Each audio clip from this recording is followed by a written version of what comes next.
ሰላም ሰላም እንዴት ናችሁ? ውድ የቲክታክ ቤተሰቦቼ ሰላም ናችሁ? እኔ ጋር ሁሉም ሰላም ነው። ክብሩ ይስፋ ቸሩ መድኃኒዓለም። እንዴት ናችሁ? ሰላም ናችሁ?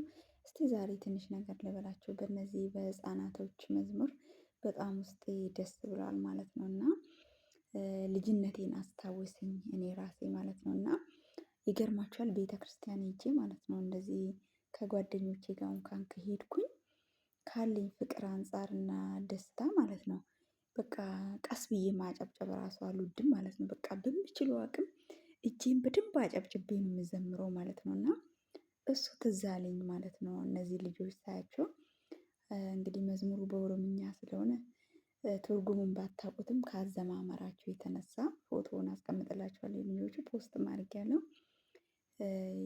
ይገባችኋል። እና አሁን የኛን አሁን በተለይ በቃ ከተማ አካባቢ ያለን ሰዎች በቃ ስልክ ይዘን ነው ቤተክርስቲያን የምንሄደው።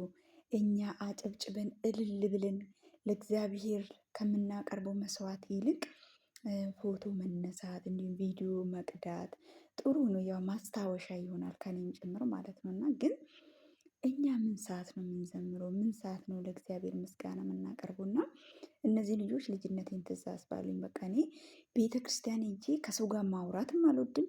ከዛ የሚተላለፈውን ነገር ነው መስማት የምፈልገው።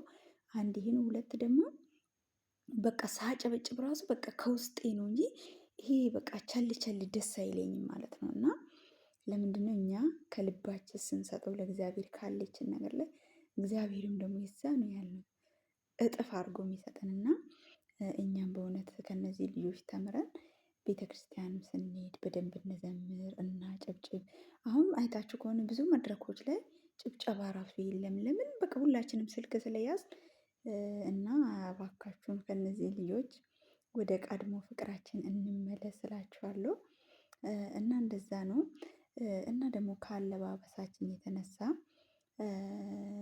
ያው መቼም እኔም በዚህ ትውልድ ነው ያለሁት። እንግዲህ ነገ ላይ ሌላ ትውልድ እንተካለን።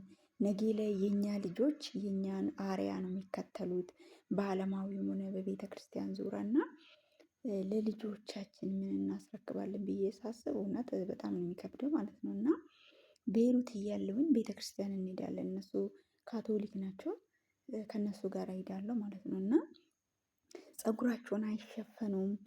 እንዲሁም ደግሞ ተገላልጠው ነው የሚሄዱት። አጭር ቀሚስ ለብሰው ነው በቃ ሁሉ ነገራቸው ክፍት ነው ማለት ነው። ከዛ እኔ አሮጊት ልጅ ለምንድነው እዚህ ሀገር ልብስ ማይለብሱት እለዋለሁ ማለት ነው። ከዛ ምን ይለኛል መሰላችሁ?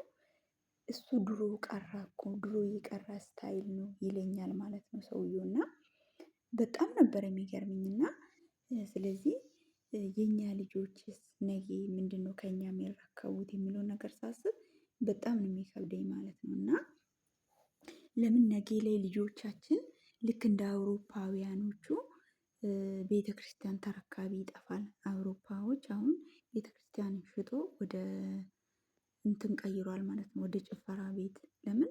የሚረከብ ልጆች የለማ። እኛ አለባበሳችን ሁለመናችን ወደ እነሱ እየሄደ ነው እና ምን ተካውን ትውልድ ሳስብ በእውነት ያሳስበኛል ማለት ነው። እና እንግዲህ እግዚአብሔር አምላክ ማስተዋሉን ሰጥቶን ባህላችንን ወጋችንን ጠብቀን እንድንኖር የእሱ ፈቃድ ይሁንልን እላችኋለሁ ውዶቼ። በጣም ነው የምወዳችሁ። አመሰግናለሁ። ሰላም ሁኑልኝ። ቻው